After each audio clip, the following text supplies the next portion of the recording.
السلام عليكم ورحمة الله وبركاته نحمده ونصلي على رسوله الكريم أما بعد فأعوذ بالله من الشيطان الرجيم بسم الله الرحمن الرحيم رب اشرح لي صدري ويسر لي أمري واحلل عقدة من لساني يفقهوا قولي ربنا زدنا علما اللهم فقهنا في الدين آمین یا رب العالمین۔ آغاز ہوتا ہے جی رکوع نمبر 2 کا، اسی تفسیر کو دیکھتے ہیں۔ اللہ تعالیٰ ارشاد فرماتے ہیں وَلَقَدْ أَرْسَلْنَا نُوحًا إِلَىٰ قَوْمِهِ فَقَالَ يَا قَوْمِ اعْبُدُوا اللَّهَ مَا لَكُم مِّنْ إِلَٰهٍ غَيْرُهُ أَفَلَا تَتَّقُونَ۔ اللہ تعالیٰ فرماتی ہے کہ اور بلا شبہ یقیناً ہم نے نوح کو اس کی قوم کی طرف بھیجا، رب العزت نے انسانوں پر انعامات کا ذکر فرمایا تو سب سے بڑے انعام ہدایت کے لیے زمین پر اس کے آغاز سے ہی اپنی جانب سے کیے جانے والے انعامات کا ذکر فرمایا۔ اللہ تعالیٰ نے شروع سے ہی اس مقصد کے لیے رسول بھیجے اور کتابیں بھیجی۔ رب العزت نے سب سے پہلے اپنے بندے اور رسول سیدنا نوح علیہ السلام کا ذکر فرمایا ہے۔ وہ زمین میں اللہ تعالیٰ کے پہلے رسول تھے۔ رب العزت نے انہیں ایسی قوم کی طرف مبعوث فرمایا جو بتوں کی پوجا کرتی تھی، اور سیدنا نوح علیہ السلام نے انہیں اپنی اطاعت، توحید اور بتوں سے برات کرنے کی دعوت دی۔ اللہ تعالیٰ فرماتے ہیں فَقَالَ يَا قَوْمِ اعْبُدُوا اللَّهَ، تو اس نے کہا اے میری قوم اللہ تعالیٰ کی عبادت کرو۔ تو جب انہوں نے دعوت دی، کیا کہا کہ میری قوم صرف اللہ کی عبادت کرو، اپنی عبادت کو اس کے لیے خالص کرو، اخلاص کے بغیر تمام عبادتیں قبول نہیں ہوتی ہیں۔ مَا لَكُم مِّنْ إِلَٰهٍ غَيْرُهُ، اس کے سوا تمہارا کوئی معبود نہیں، اللہ تعالیٰ کے سوا کوئی ایسا نہیں جو تمہارا خالق ہو، کوئی نہیں جو رزاق ہو، کوئی نہیں جو تمہیں رزق دینے والا ہو، وہی مالک ہے، تمام اختیارات اسی کے پاس ہیں۔ افلا تتقون، کیا تم ڈرتے نہیں ہو؟ سیدنا نوح علیہ السلام کا اپنی قوم سے سوال ہے کہ کیا تم اپنے برے انجام سے تمہیں کوئی ڈر اور خوف نہیں ہے؟ فقال الملأ، اللہ تعالیٰ فرماتے ہیں تو اس کی قوم نے جن سرداروں نے کفر کیا، انہوں نے کہا یہ نہیں ہے مگر تمہارے جیسا ایک آدمی، یعنی حضرت نوح علیہ السلام کے بارے میں وہ کیا کہتے ہیں کہ یہ ایک ہمارے جیسا ہی ایک آدمی ہے، یعنی نوح علیہ السلام تو تم جیسا انسان ہے، تم کیسے اس کی اطاعت کرو گے؟ یہ سرداروں نے کہا تھا۔ اگر تم اس کی دعوت کو قبول کرو گے تو تم کو اس کی ماننی پڑے گی۔ اللہ تعالیٰ فرماتے ہیں یرید ان یتفضل علیکم، جو چاہتا ہے کہ تمہارے اوپر برتری حاصل کر لے۔ وہ یہ سمجھتے تھے کہ حضرت نوح علیہ السلام صرف اس لیے ان کو دعوت دے رہی ہیں کہ وہ ان پر برتری حاصل کر لیں۔ اللہ تعالیٰ فرماتے ہیں وَلَوْ شَاءَ اللَّهُ لَأَنزَلَ مَلَائِكَةً، اور اگر اللہ تعالیٰ چاہتا تو ضرور فرشتے نازل کرتا۔ انہوں نے دلیل دی کہ اگر اللہ تعالیٰ ہمیں سمجھانا چاہتا تو فرشتوں کو بھیجتا، جو کہ عالم بالا سے جڑے ہوئے ہیں، وہ تو ہر وقت اللہ کے پاس ہوتے ہیں۔ ایک عام انسان کو اللہ نے وحی دے کر کیسے رسول بنا کر بھیج دیا ہماری ہدایت کے لیے؟ ما سمعنا بهذا في آبائنا الاولین، کہتے ہیں ہم نے اس کو اپنے پہلے باپ داداؤں میں ایسی کوئی بات نہیں سنی، کیونکہ اس سے پہلے کوئی ایسا رسول آیا نہیں تھا جو اللہ تعالیٰ کی دعوت لے کر آیا ہو۔ انہوں نے یہ دلیل بھی دی کہ ہمارے آباء و اجداد میں کسی نے رسول کے مبعوث ہونے کے بارے میں کبھی نہیں بتایا اور نہ کبھی سنا ہے۔ قوم نے سیدنا نوح علیہ السلام کی دعوت کو تنگ نظری سے دیکھا، اور جب کبھی انسان تنگ نظر ہو جاتا ہے تو اس کو اور حقیقت کے درمیان ایک پردہ اللہ تعالیٰ حائل کر دیتا ہے، پھر انسان حق کے معاملے میں اندھا بن جاتا ہے۔ قوم تعصب میں پڑی ہوئی اندھی تھی، آج ہم انسان بھی تعصب میں پڑے ہوئے ہیں۔ انہوں نے نہ دعوت کی حقیقت کو سمجھا، نہ اس پر عمل کیا، اور حضرت نوح علیہ السلام کی شخصیت پر تبصرے کرنے لگ گئے۔ سیدنا نوح علیہ السلام کی قوم نے ایک انسان کی دعوت کو قبول کرنے سے اس لیے انکار کیا تھا کہ اگر اس کی بات مان لی تو ایک عام شخص عظیم شخص بن جائے گا، ایمان لاتے ہی وہ بڑا بن جائے گا ہمارا۔ اس لیے انہوں نے اپنی بڑائی کو برقرار رکھنے کے لیے رسالت کا انکار کیا۔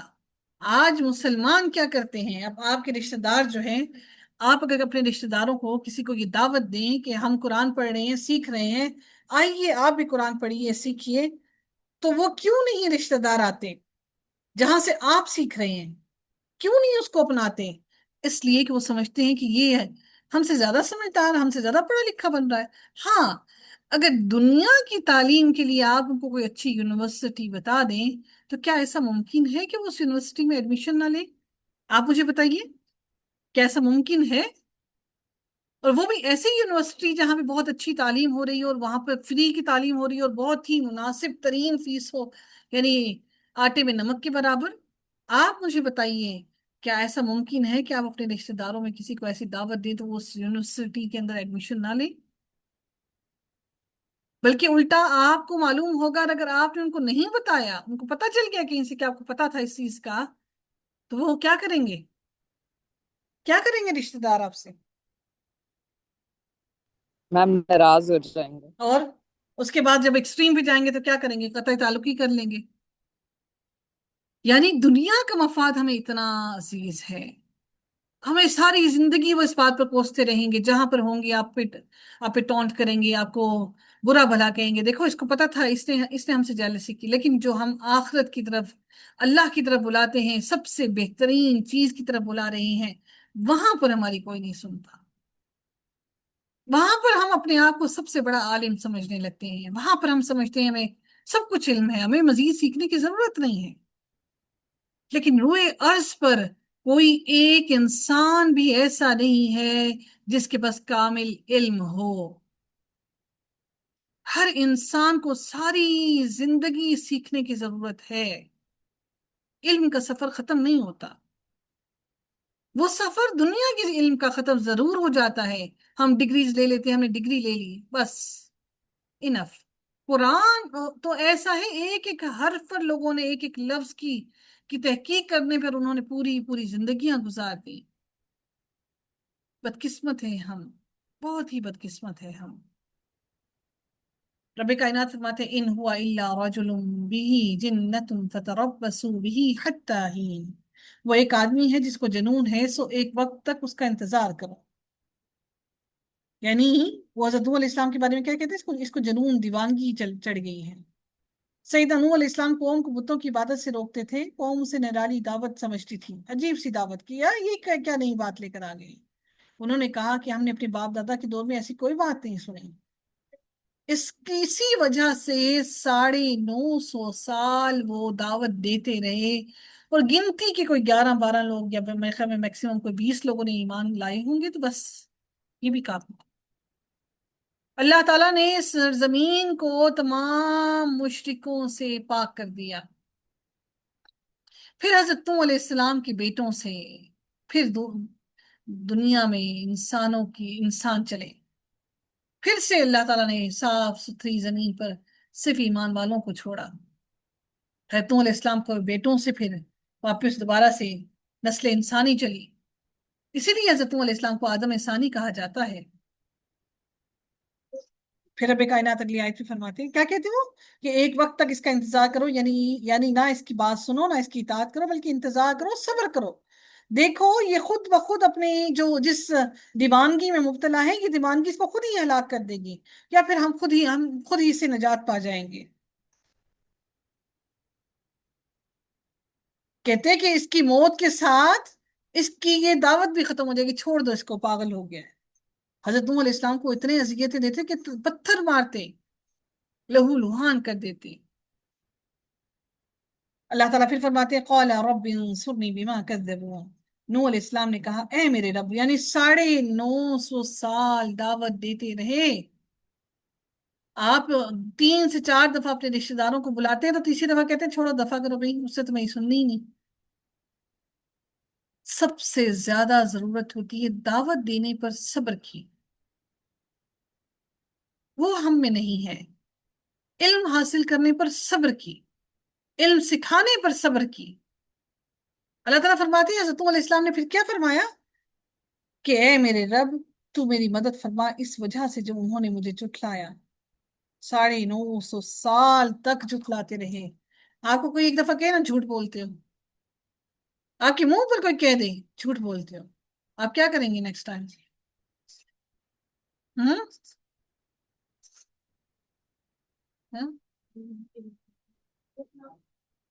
ٹھیک ہے.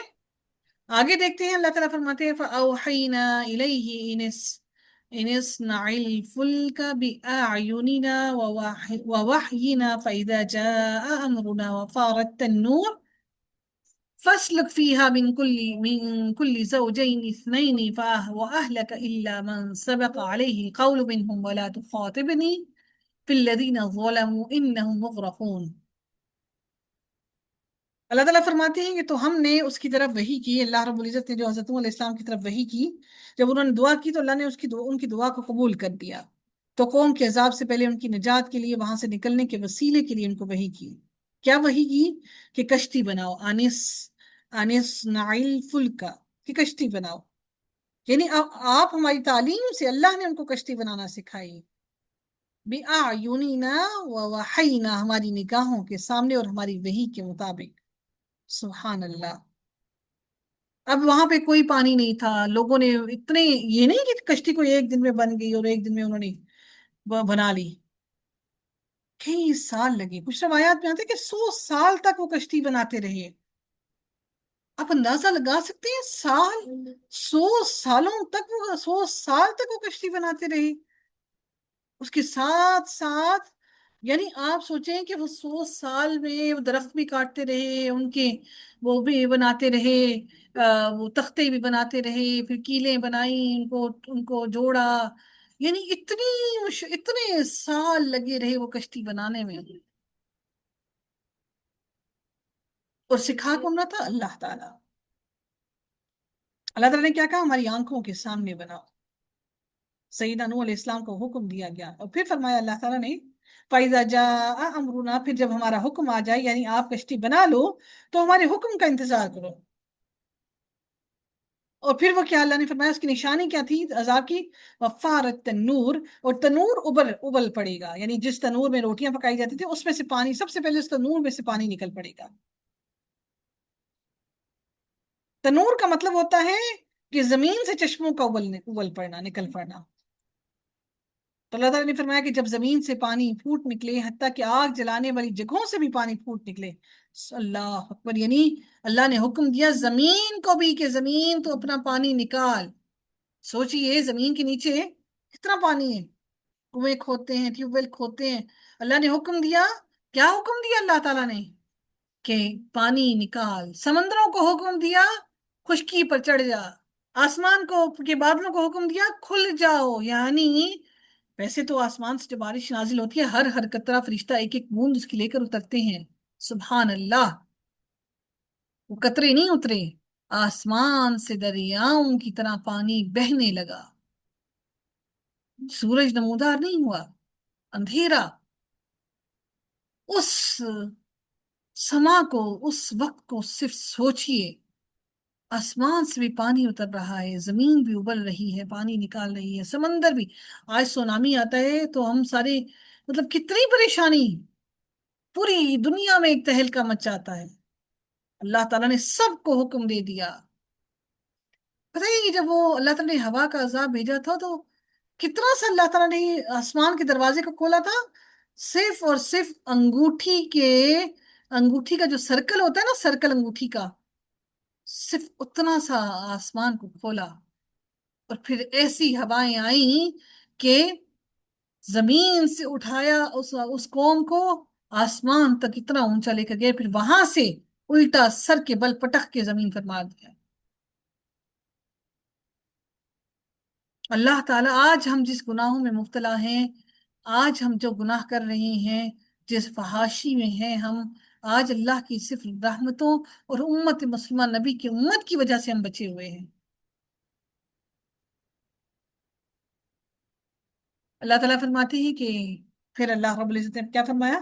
تو ہر چیز سے جوڑا، نر اور مادہ دونوں لے کر چلو، ہر قسم کی جانوروں کی جوڑی لے کر کشتی میں سوار کر لو، ہر طرح کی بوٹیاں اور پھلوں کا بھی حکم دیا کہ ان کو بھی لاد دو، تاکہ حیوانات اور نباتات کی نسلیں باقی رہیں، وَأَهْلَكَ، اور اپنے گھر والوں کو بھی۔ اس میں گھر والوں سے مراد یہ نہیں تھا کہ اپنے اہل و عیال، اپنے بیوی بچے، نہیں، نبی کے اہل کون ہوتے ہیں؟ نبی کے اہل کون ہوتے ہیں؟ ایمان والے، ایمان والے۔ تو ان کو ماننے والے۔ تو ہمارے بھی اہل وہی ہیں، ایمان والے، مسلمانوں کے بھی اہل وہی ہیں، ایمان والے۔ آپ مجھے بتائیے، کیا آپ کو اپنے اہل والوں کی، اہل و عیال کی، اہل والوں کی خبر ہوتی ہے؟ کیا آپ کو اپنے ساتھیوں کی، قرآن کے ساتھیوں کی خبر ہوتی ہے؟ کیا آپ ان سے کبھی حال احوال پوچھتے ہیں؟ آپ کو تو خبر ہی نہیں ہوتی کہ آپ کے ساتھ کون ہے جو سبق سنا رہا ہے، کون ہے بیمار ہے، کون ہے ایبسنٹ ہے، تو کیوں ہے ایبسنٹ؟ ہم نے تو اپنے اہل و عیال کا خیال ہی نہ رکھا، ان کا جو ہمیں جنت میں لے جانے والے ہیں، ان کا جو ہمارے ہاتھ کو تھامے ہوئے ہیں، جنت میں ہمارے ساتھی بنیں گے، ہمیں تو ان کی خبر ہی نہیں ہوتی، ہم تو ان کی مدد کے لیے کبھی تیار ہی نہیں ہوتے۔ ہم تو کینہ رکھے ہوئے ہیں، فلاں کو زیادہ آ گیا، فلاں نے نمبر زیادہ لے لیے، ہمیں کم آ گیا، ہمیں نہیں سمجھ آئی، یعنی ہمارے دل صاف ہی نہ ہوئے۔ إلا من سبق عليه القول منهم ولا تخاطبني من في الذين ظلموا إنهم مغرقون، مگر جس پر ان لوگوں میں سے بات طے ہو چکی، سوائے ان لوگوں کی جن کے بارے میں پہلے سے ہی ہلاکت لکھ دی گئی ہے، اور اہل خاندان میں سے جو ایمان نہیں لائے، جیسے سیدنا نوح علیہ السلام کا بیٹا اور بیوی ایمان نہیں لائے، تو ان لوگوں کے بارے میں مجھ سے بات نہ کرنا جنہوں نے ظلم کیا ہے، یقیناً وہ غرق کیے جانے والے ہیں۔ ظالموں کے بارے میں آپ مجھ سے اس وقت کوئی بات نہ کرنا کہ میں انہیں نجات دے دوں، کیونکہ ان کے بارے میں تقدیری فیصلہ ہو چکا ہے کہ انہیں غرق ہونا ہے۔ جب آسمان سے غضب کی بارش ہو اور قوم تباہ ہو رہی ہو، تب تمہارا دل نہ پگھلے، تب یہ امید نہ باندھ لینا کہ وہ ایمان لے آئیں، یہ شرک پر جمے رہیں گے اور ڈوب مریں گے۔ سیدنا نوح علیہ السلام کو سفارش کرنے سے روک دیا گیا۔ کیوں روک دیا گیا؟ کوئی بتائے گا؟ کوئی بتائے گا کیوں روک دیا گیا؟ حالانکہ اپنا بیٹا تھا۔ حضرت نوح علیہ السلام نے کہا یا اللہ یہ تو میرا بیٹا ہے۔ جب حکم اس بیٹے کو کہے تھے بیٹے میرے ساتھ میں کشتی میں سوار ہو جا، تو کیا ہوا؟ ایک موج آئی، اس نے کیا کہا؟ میں پہاڑ پہ چڑھ جاؤں گا ابا جان، میں پہاڑ پہ چڑھ جاؤں گا۔ تو کیا ہوا؟ ایک موج آئی، ان دونوں کے درمیان میں حائل ہوئی، اور موج ان کے بیٹے کو بہا کر لے گئی۔ باپ تھے نا، دل سے نکلا ہے یا اللہ یہ تو میرا بیٹا تھا، یہ تو میرا بیٹا ہے، میرا اہل ہے۔ اللہ تعالیٰ نے ان کو سفارش کرنے سے کیوں روک دیا؟ کیوں میرے رب نے روک دیا؟ کوئی بتائے گا؟ جی کوئی بتائے گا کہ اللہ تعالیٰ؟ جی جی میم، وہ ایمان والے جو نہیں اللہ تھے، تعالیٰ ایمان والے نہیں تھے، بیوی بھی اور بیٹا بھی ایمان والے نہیں تھے۔ اللہ تعالیٰ کی سنت یہ ہے، اللہ تعالیٰ کی سنت یہ ہے کہ رشتہ داریاں، دوستیاں اگر اللہ تعالیٰ کی راہ میں حائل ہوتی ہیں تو ان پر ان رشتہ داریوں اور دوستیوں پر اللہ تعالیٰ ان کو کوئی چھوٹ نہیں دیتی۔ اپنے بیٹے کی سفارش نہ کر سکے، یہ ہے انسان کی بے بسی۔ ہم کون سی دلوں کے اندر وہ لے کر بیٹھے ہوئے ہیں، ہم ایک امید لے کر بیٹھے ہوئے کہ ہم بس ہم فلاح پا جائیں گے، کچھ عمل ہی نہیں کیا، کچھ کیا ہی نہیں، تو ہم کون سی فلاح کی امیدیں لے کر بیٹھے ہوئے ہیں؟ اسی لیے حضرت نبی اکرم صلی اللہ علیہ وسلم سے اپنی بیٹی سے کیا کہا کہ اے فاطمہ، دنیا میں جو مجھ سے لینا ہے لے لو، آخرت میں تیرے کسی کام نہیں آ سکوں گا۔ نبی نے اپنی بیٹی کو یہ کہہ دیا۔ تو آج ہم مسلمان کس طرح سے یہ سمجھتے کہ اہل بیت ہمیں جہنم سے بچا لیں گے، ہم کوئی بھی عمل نہ کریں، جو مرضی دل کرے کر لیں، اہل بیت کے نام کے ہم چڑھاوے چڑھا دیں، اہل بیت کے نام کے ہم صدقے خیراتیں کر لیں، تو اہل بیت ہمیں روک لیں گے، بچا لیں گے۔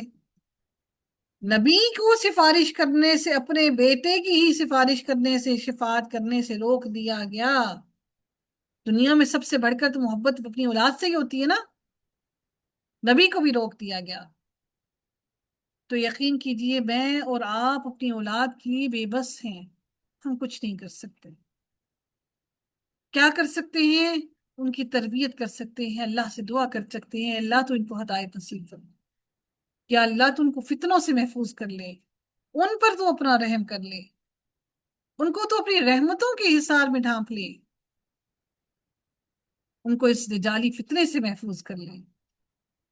یہ وہی فتنہ ہے دجالی جو ہمیں ہمارے دین سے دور کر رہا ہے، یہ وہی فتنہ ہے جو دجال کے آنے سے پہلے پھیل چکا ہے کہ آج دل ایمان سے خالی ہو گئے، آج دلوں پر اثر ہی نہیں کرتا۔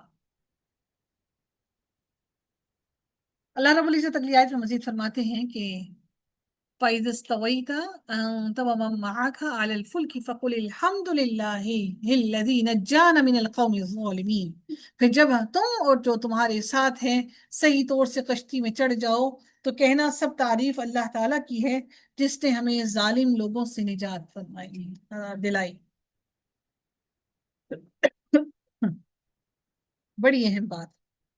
سیدنا نوح علیہ السلام نے اپنی دعا میں اپنی قوم کے فجور کو سامنے رکھتے ہوئے فرمایا ربی لا تذر علی الارض من الکافرین دیارا انک ان تذرهم یضلوا عبادک ولا یلدوا الا فاجرا کفارا۔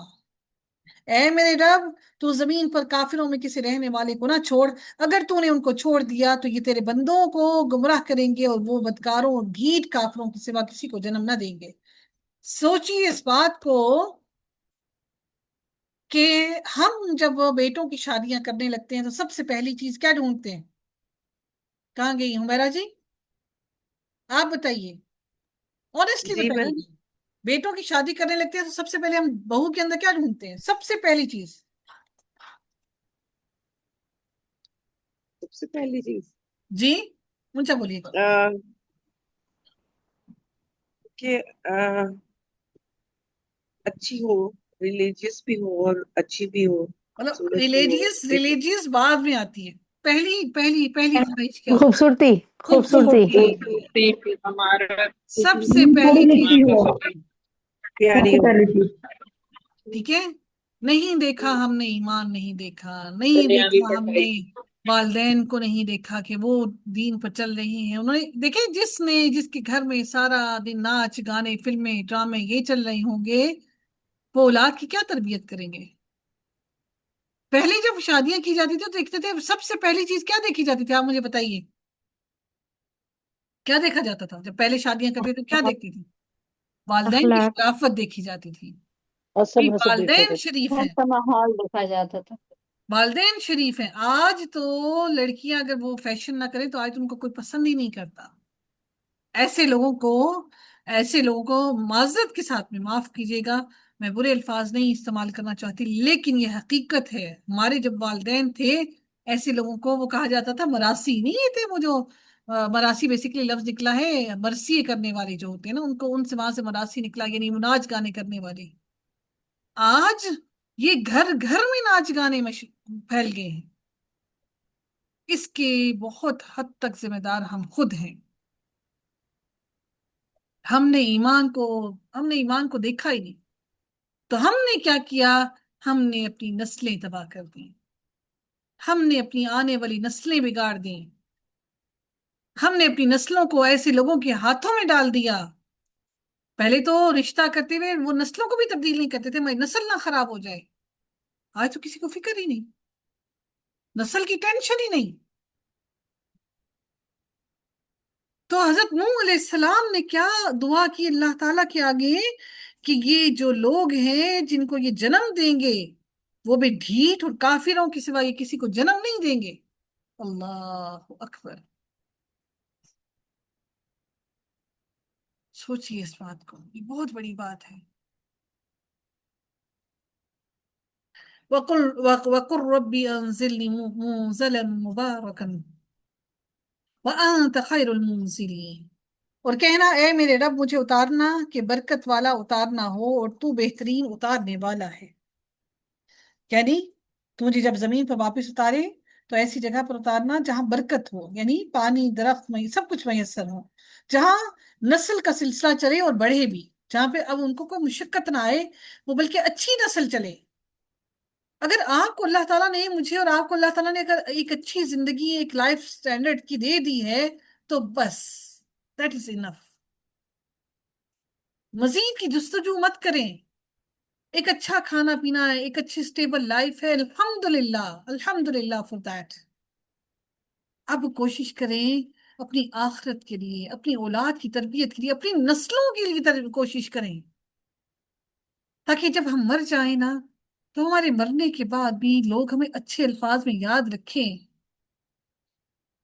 اس لیے یاد رکھیں کہ حقیقت میں کوئی مرا اور ہماری موت جیسی جستجو لوگ بھی کریں کہ اللہ ایسی ہی موت نصیب فرمائے۔ اللہ رب العزت اگلی آیت میں مزید ارشاد فرماتے ہیں ان فی ذلک لآیات وان کنا لمبتلین، بلا شبہ اس میں یقینا نشانیاں ہیں اور بے شک ہم تو ضرور آزمائش کرنے والے ہیں۔ اللہ تعالیٰ نے فرما دیا ٹھیک ہے برکت والی زمین پہ تو اتاریں گے، لیکن اس میں یقیناً نشانیاں ہیں، سیدنا نوح علیہ السلام کے واقعے میں نشانیاں ہیں۔ اس واقعے میں یہ نشانی ہے کہ اللہ تعالیٰ ایمان والوں کو نجات دیتے ہیں، یہ بھی نشانی ہے کہ اللہ تعالیٰ کافروں کو ہلاک کر دیتے ہیں، یہ بھی نشانی ہے کہ انبیاء اللہ تعالیٰ کی طرف سے جو کچھ لے کر آتے ہیں اس میں وہ سچے ہوتے ہیں، یہ بھی نشانی ہے کہ اللہ تعالیٰ ہر چیز پر قدرت رکھتا ہے۔ اس میں یہ بھی نشانی ہے کہ حق اور باطل کی کشمکش میں ہر چیز کے بارے میں علم رکھتا ہے، وقت آنے پر وہ اہل باطل کو پکڑ لیتا ہے۔ اور یہ بھی نشانی ہے کہ اللہ تعالیٰ جب کسی کو پکڑتا ہے تو پھر چھوڑتا نہیں ہے، اس کے شکنجے سے کوئی پھر بھاگ نہیں سکتا۔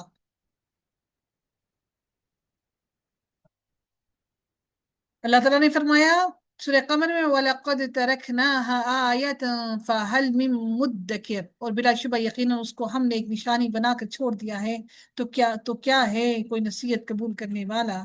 اور بے شک ہم تو ضرور آزمائش کرنے والے ہیں۔ اللہ تعالیٰ رسول بھیج کر لوگوں کو خیر اور شر کے سے آزماتے ہیں تاکہ مومن اور کافر فرما بردار اور نافرمان کو پورا پورا بتلا دیں۔ ثم انشأنا من بعدهم قرنا آخرین، پھر ان کے بعد ہم نے دوسرے زمانے کے لوگ پیدا کیے۔ قوم نوح کو ہلاک کرنے کے بعد دوسری قومیں پیدا کی۔ دوسرے زمانے کے لوگوں سے مراد قوم عاد ہے، کیونکہ اکثر مقامات پر قوم نوح کی جو جانشین کے طور پر جس قوم کا ذکر کیا جاتا ہے وہ قوم عاد ہے۔ کچھ لوگوں کے نزدیک یہ قوم ثمود ہے، اور کچھ لوگوں کے نزدیک یہ اہل مدین ہے۔ اللہ تعالیٰ پھر مزید اگلی آیت میں ارشاد فرماتے ہیں فَأَرْسَلْنَا فِيهِمْ رَسُولًا مِّنْهُمْ أَنِ اعْبُدُوا اللَّهَ مَا لَكُم مِّنْ إِلَٰهٍ غَيْرُهُ أَفَلَا تَتَّقُونَ، پھر ان میں ہم نے ایک رسول انہی میں سے بھیجا اللہ تعالیٰ کی کہ وہ اللہ کی عبادت کہ کیا کہا أَنِ اعْبُدُوا اللَّهَ کہ اللہ تعالیٰ کی عبادت کرو، اس کی سوا تمہارا کوئی معبود نہیں، تو کیا تم ڈرتے نہیں ہو؟ کیا تم اللہ سے نہیں ڈرتے، اس رب سے نہیں ڈرتے؟ تمہیں خوف نہیں ہے کہ اللہ تعالیٰ تمہارے ساتھ کیا کرے گا؟